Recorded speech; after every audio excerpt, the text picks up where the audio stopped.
오늘은 저는 십자가 그 대속의 은혜란 제목을 가지고 말씀을 나누려고 합니다. 세례 요한은 예수님을 가장 정확하고 힘있게 증언한 사람입니다.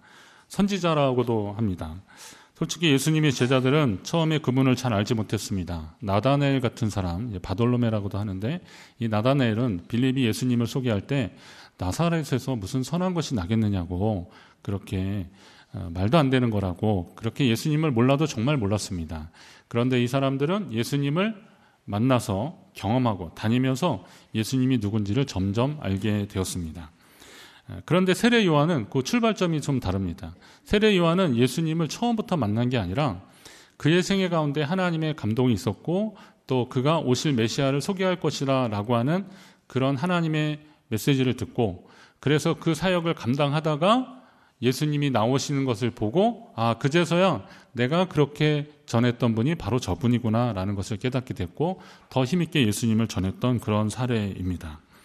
오늘 우리는 하나님의 계획과 섭리 안에서 예수 그리스도를 믿고 따르는 자들이 되었어요. 이게 얼마나 귀하고 감사한지. 오늘 내게 복음을 전한 분들이 있다면 그분에게 또 감사하셔야 돼요. 하나님이 그 사람을 통해서 내가 내게 예수 그리스도를 전해줬기 때문에 그렇습니다. 또 이곳에 우리 춘천중앙교회가 85년 전에 세워졌는데 이곳에서 변함없이 복음이 전해지고 그래서 언제든 그 자리에 가서 하나님의 말씀을 들을 수 있게 하신 또 하나님 앞에 또 감사하시기 바랍니다. 오늘 세례 요한은 그 예수님을 소개하고 있습니다. 세례 요한의 사역을 통해서 사람들이 예수님을 알게 되었는데 사실 말라기 선지자 말라기 이후에 마태복음이 시작하는데 말라기 이후 신약이 한 300년 그 이상 신약과 구약의 그 300년 이상 동안에는 하나님의 말씀이 전해지지 않는 암흑의 시기가 있었습니다. 요 사이에는 참 많은 일들이 있었는데 당시로 보면 이제 바벨론 그리고 헬라 그리고 로마 제국이 이 팔레스타인 지방을 통치하기 시작했습니다. 그러다 보니까 거기에 따른 여러 그 계층들이 많이 생겼는데 특별히 종파로 본다면 종교 계층으로 본다면 우리가 잘 알고 있는 뭐 서기관, 바리새인, 사두개인들 이런 사람들이 그 포로기 이후에 생겨났던 종파들입니다. 그리고 세례 요한도 그런 사람들일 것이다라고 했는데 철저한 금욕과 청빈 생활을 하면서 광야에서 메시아 오기를 기다렸던 에세네파 사람들과처럼 이렇게 이런 종교 종파가 생겼고 또 로마 제국에 적극적으로 협조했던 헤롯을 중심으로 열심히 로마를 도우면서 어떤 이런저런 특권을 많이 누렸던 헤롯 당원이 있었고 반대로 민족의 독립을 위해서 독립운동을 했었던 열심당원들 이런 사람들이 있었습니다. 그러니까 계층들이 많이 이렇게 분화된 거죠. 그리고 또 특별히 뭐 이것도 저것도 아닌데 여러 가지 억압당하고 수탈당하고 온갖 어려움을 당하면서 별다른 희망 없이 하루하루를 살았던 이른바 땅의 사람들이 아마레치라 그러는데 이 땅의 사람들이 지금 예수님 당시의 사람들의 모습입니다. 그런데 이 절망적인 상황에서 더 어려웠던 것은 뭐냐면 말씀드린 대로 이 마지막 선지자 이후로 이스라엘에게는 하나님의 말씀을 전하는 사람이 없었다는 거예요. 바벨론의 포로로 끌려갔을 때는 하나님이 우리 민족을 다시 회복시키실 것이다 라고 하는 선지자들의 그 이야기 때문에 그들이 힘을 얻고 기도하며 하나님의 회복을 기다렸는데 에스겔 같은 그런 선지자를 통해서 마른 뼈가 다시 살아날 것이라 라고 하는 환상을 통해서 그 민족 가운데 함께 하시는 하나님의 은혜를 기대하고 그랬는데 이 암흑의 시기에는 하나님의 말씀이 전해지지 않았다는 거예요. 오늘 다시 보면 오늘 이 시대에 하나님의 말씀이 전해지는 것에 감사하시기 바랍니다. 여러분이 하나님의 말씀을 듣고 있는 것에 감사하십시오. 요즘은 말씀의 홍수 시대라고 할 정도로 하나님의 말씀이 막 쏟아지고 있어요. 그래서 그런지 말씀에 대한 희귀성이 잘 몰라요. 말씀을 얼마나 희소성, 말씀이 얼마나 귀한지를 잘 몰라요. 그래서 너무 당연하게만 여기는 그런 성향들이 있다는 거예요. 그러나 하나님의 말씀을 들을 수 있는 것이 복입니다. 그리고 오늘 이 시대에 하나님의 말씀이 전해진다는 것은 어쩌면 하나님이 우리에게 더 기대하시는 것들이 있다는 것이고, 또 주님 오시기 얼마 남지 않은 상황에서 한 영혼이라도 예외 없이 하나님의 말씀을 들으라고 하는 하나님의 뜻입니다.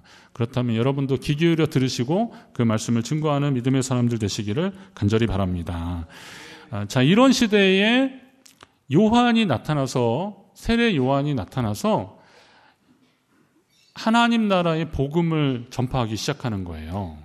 그러니까 진정한 하나님의 말씀을 듣고 싶어 했던, 그 말씀에 갈망했던 사람들이 요한 주변에 막 몰려들기 시작한 겁니다. 그래서 많은 사람들이 요단강가에 와서 요한에게 세례를 받고 새로운 삶을 다짐하고 또 요한을 통해서 전해지는 하나님의 말씀을 듣게 된 것입니다.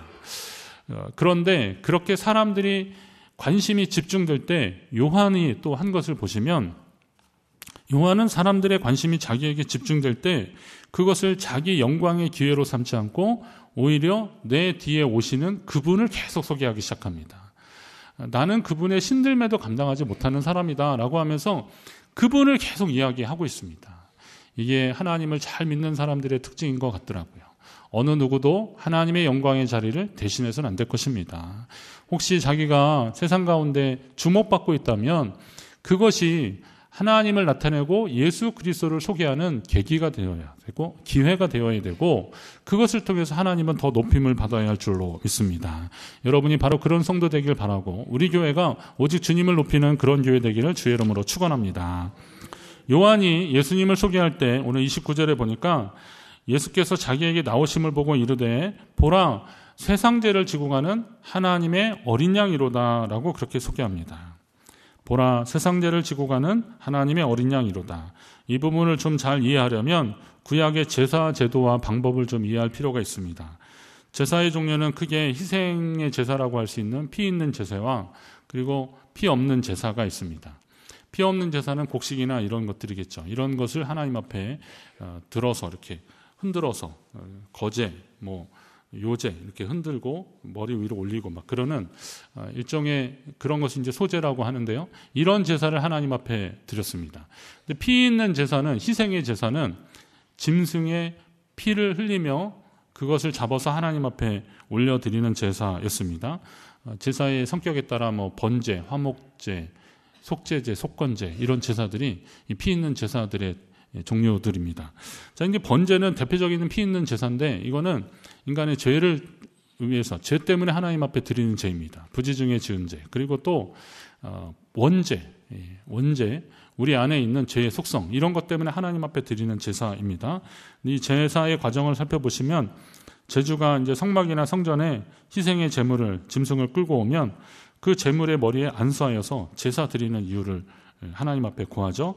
그리고 나서 이 제주는 이 제물을 제단의 북쪽에서 잡아서 그것을 가죽을 벗기고 각을 뜬 다음에 씻어서 제사장에게 넘겨주면 제사장은 그걸 받아서 번제단에 올리고 그리고 불로 온전히 태워드리는 그런 제사를 드렸습니다.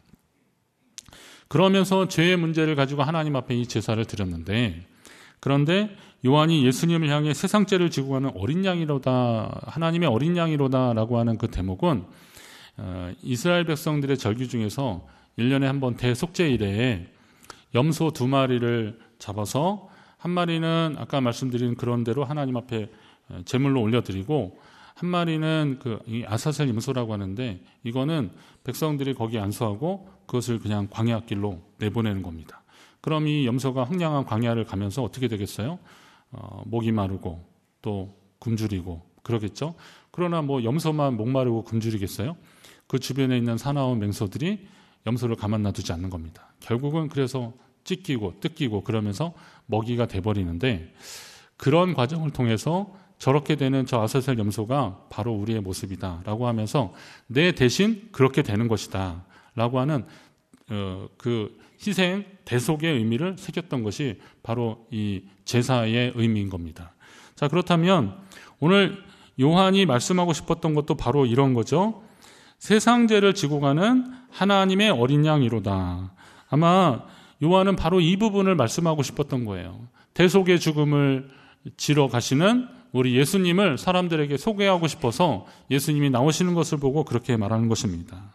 여러분, 예수님이 우리의 죄를 지고 하나님 앞에 나아간다는 사실을 믿으시기 바랍니다. 이미 그렇게 하셨어요. 우리 예수님이 우리의 죄를 지시고 하나님 앞에, 그건 십자가로 나가는 거죠. 그렇게 나가셨습니다. 그것이 은혜고 그것이 하나님의 사랑입니다. 여러분이 그 큰 은혜와 사랑을 입은 자라는 사실도 기억하시기 바랍니다. 자, 그런데 이렇게 대속의 은혜를 우리가 배웠고 깨달았는데, 그런데 슬슬 조금 요령이 생기기 시작하더라고요. 그건 뭐냐면, 우리 예수님께서 우리의 모든 죄를 대신 지시고 돌아가셨으니 이제부터 우리는 죄에 대해서 좀 자유다, 이런 생각을 하는 거예요. 그런데 한 번 하고 두 번 하고 그러다 보면서 어떤 생각이 드냐면, 우리가 죄를 지으면 죄에 대해서 어떤 그 괴로운 마음들이 들 때 이걸 하나님 앞에 회개를 하면 주님이 십자가의 공로로 우리를 용서해 주실 것이다. 이건 은혜고 맞긴 맞는데, 이걸 한 번, 두 번, 세 번 하다 보면 이게 이제 타성해졌는 거죠. 그래서 마치 공식처럼 죄를 지은 사람은 회개하면 주님이 용서하신다. 이건 누군가에게 전해지는 복음이 되어야 되는데, 내 자신의 죄를 씻음받는 어떤 수단이 돼버리는 그런 우를 범하고 있다는 겁니다. 이런 우리의 마음을, 여러분은 아닌지 모르겠는데 저는 예전에 이 부분 때문에 많이 고민했거든요. 그런데 사도 바울이 이걸 정확히 지적했어요. 로마서 6장 1절에 보면 뭐라 그러냐면, 은혜를 더하게 하려고 죄에 거하겠느냐. 죄 사함을 받는 것이 분명히 은혜인데, 그럼 은혜를 더하려고 우리가 죄 가운데 거하겠느냐라고 말합니다. 이게 좀 극단적인 표현 같지만 여러분 솔직히 그러한 생각을 하신 적이 없으십니까? 나의 죄를 이미 주님이 대신 지셨으니 앞으로 모든 죄도 역시 사해 줄 것이라고 하는 그런 기대감이 너무 큰 나머지, 이게 좀 철저하게 이기적인 은혜의 해석을 하는 거죠. 만약 여러분 중에 어떤 사람이 정말로 죄를 지었다면 그 죄를 다른 사람에게 전가할 수 있겠습니까? 어떤 사람도 다른 사람의 죄를 대신해서 책임질 수는 없는 겁니다. 잘못은 내가 했는데 그 잘못에 대한 벌을 다른 사람이 받는다면 이건 말도 안 되잖아요. 그렇다면 우리가 처음에는 예수님이 나의 죄를 위해서 십자가에 달려 돌아가셨다. 그러니 우리는 그 죄에 대한 값이 없다. 주님이 보혈로 우리를 깨끗게 해주셨다. 라고 해서 그 사실을 아는 자라면, 이건 다시 말하면 앞으로 내가 어떤 부분에 대해서 잘못을 했을 때 이것은 결국 예수님을 다시 십자가에 못 박는 일과 같은 것이다 라는 마음을 가져야 한다는 거예요. 이게 양심이 있는 믿음을 가진 사람들의 삶의 태도여야 된다는 것입니다. 그리스도의 십자가는 우리의 죄를 마술적으로 없애주는 것이 아니라 우리가 죄와 싸워서 우리의 타락한 성품을 바꿀 수 있다는 그런 근거를 제공하고 있는 말씀입니다. 이건 뭐냐면 예수 그리스도 그분의 죽음은 타락한 인간을 위한 하나님의 사랑의 마음이다 이거죠. 그 사건은 우리를 사랑하시는 하나님 아버지의 마음이라는 거예요. 그것은 인간의 죄를 극복하기 위한 하나님의 편에서 가장 최선의 방법인데, 하나님은 나는 너를 위해서, 너의 죄를 위해서 죽기까지 할 수 있었다. 그러한 마음으로 나는 너를 용서하려고 한다. 그러니 다시는 죄의 형벌로 고통당하지 말고 앞으로 만나는 어떤 죄의 유혹이라도 물리치는 내 자녀가 되라 라고 주님은 말씀하시는 거예요. 이게 하나님 아버지의 사랑의 마음이라는 겁니다.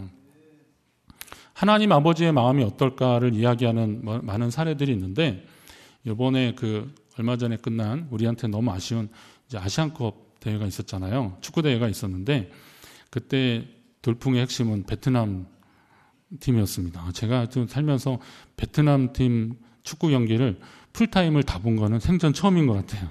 열심히 응원하면서 봤는데, 근데 이제 16강전에서 요르단전은 제가 보진 않았어요. 근데 요르단전은 제가 안 보길 잘했어요. 그 연장까지 다 했더라고요.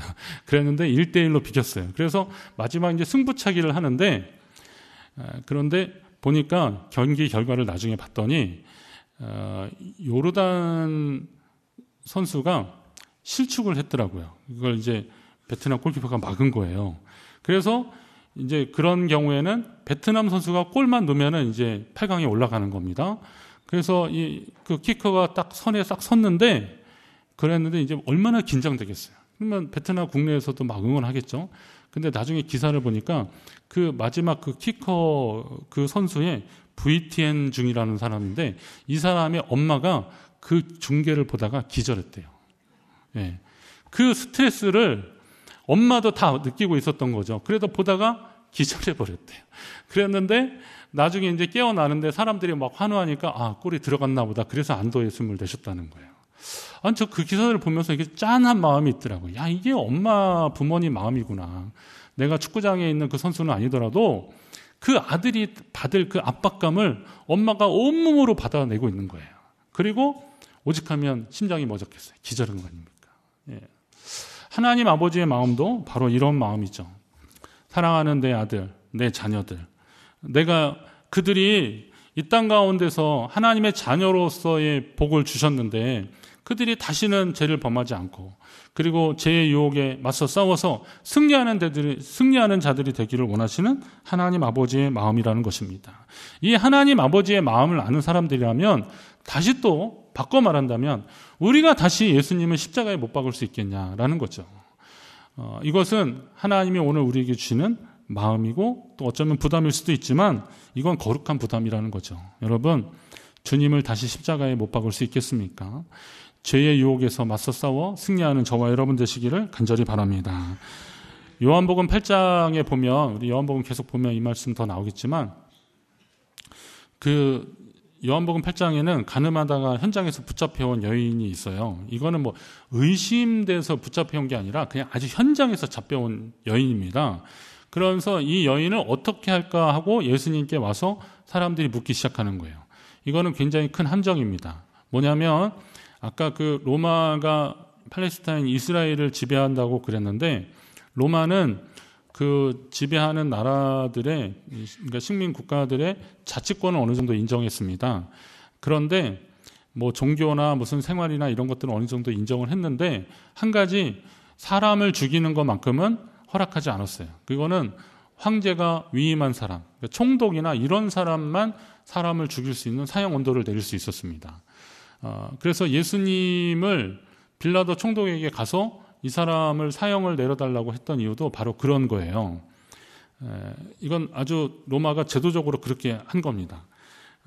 그러니까 예수님께 올무를 건 사람들은 예수님 앞에 와서 이 부분을 놓고 이야기를 하고 있는 거예요.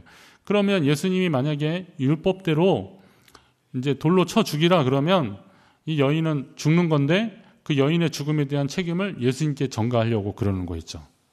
그럼 또 반대로 또 예수님이 그걸 또 봐주잖아요. 그러면 율법에 충실하지 않은 그런 유대인이 돼버린 거고, 그러면 더 많은 유대인들이 율법을 중심으로 살아가고 있는 유대인들에게서는 더 큰 공격을 받는 빌미가 되는 겁니다. 그러니까 예수님 입장에서는 참 이래도 문제가 되고 저래도 문제가 되는 그런 상황인데, 그때 오늘 예수님이 말씀을 하고 계신 게, 너희 중에 죄 없는 자가 먼저 돌로 치라 그럽니다. 먼저 돌로 치라. 이 부분도 참 그렇더라고요. 자, 너희 중에 죄 없는 사람이 먼저 돌로 치라. 그랬더니 사람들은 자신이 없었습니다. 결국 모두 물러가고 말았어요. 그리고 나서 예수님이 여인을 꾸짖었다면 그냥 평범한 사건이었을 것입니다. 그러나 주님은 그 여인을 책망하지 않으시고 전혀 다른 이의 말씀을 하고 계시더라고요. 거기 뭐라 그러시냐면 8장 11절에 보면, 나도 너를 정죄하지 아니하노니 가서 다시는 죄를 범하지 말라. 나도 너를 정죄하지 아니하노니 가서 다시는 죄를 범하지 말라. 저는 이 대목이, 이 예수님이 이 여인에게 그냥 단순히 죄사함의 권세가 있는 분이 그냥 선언적으로 말씀하시는 그런 걸로 보지 않았어요. 처음에는 그냥 그렇게 말씀을 읽었는데, 말씀을 계속 묵상하면서 읽는 게 뭐냐면, 주님의 이 말씀은 단순히 여인의 죄를 용서한다는 선언이 아니라는 거예요. 엄밀히 말한다면 주님은 여인의 죄를 용서하셨다기보다는 그 여인의 죄를 당신이 지고 십자가에 가시겠다는 거예요. 나중에 이제 이 여인은 그 말씀이 뭔 말인지를 알았겠죠. 무슨 말씀인지 알았겠죠. 그런데 예수님은 당신이 십자가에 인류의 죄를 위해서 대속의 죽음을 지실 것을 알고 계신 분이거든요. 그러니까 예수님은 내가 너를 정죄하지 않겠다는 것은 내가 너의 죄를 지고 십자가로 가겠다라는 거예요. 내가 너를 대신해서 죽겠다라는 거예요. 그러니 다시는 가서 이런 죄를 범하지 말라라고 주님이 우리에게 말씀하시는 거예요. 그런데 얄팍한 우리의 마음들은 내가 너를 정죄하지 않겠노라 이 말씀에만 그냥 머물렀죠. 용서함 받은 거에만. 그러나 주님이 다시 우리에게 말씀하고 싶은 것은 다시 그 죄를 범하지 말라. 이 말씀을 우리는 더 집중해야 되는 겁니다. 용서함은 하나님이 우리에게 베풀어 주신 은혜잖아요. 그런데 이 은혜를 바탕으로 우리는 과연 하나님의 자녀다운 삶을 살고 있느냐? 다시는 그 같은 죄를 범하지 말라라고 하시는 것은 주님이 우리에게 선언해 주시고 권면해 주시는 것이고 그리고 명령하고 계시는 겁니다. 그녀가 지은 죄는 분명 잘못된 죄입니다. 그렇기 때문에 주님은 그 여인의 죄를 감싸주려고 하시는 것이 아니에요. 그러나 주님은 여인에게 새로운 기회를 주신 겁니다. 그것은 지난날의 죄를 씻고 정리하고 새로운 출발을 할 수 있는 그런 여지를 그 여인에게 주시는 겁니다. 시간을 돌릴 수 있다면 몰라도 이미 지은 죄는 돌이킬 수 없지 않습니까? 이제 정말 중요한 것은 자신의 죄가 얼마나 추하고 부끄러운 것인지를 확실히 깨닫고 이제 다시는 그러한 죄를 짓지 않겠다고 다짐하며 살아가는 모습을 주님은 우리에게 원하고 계시는 겁니다.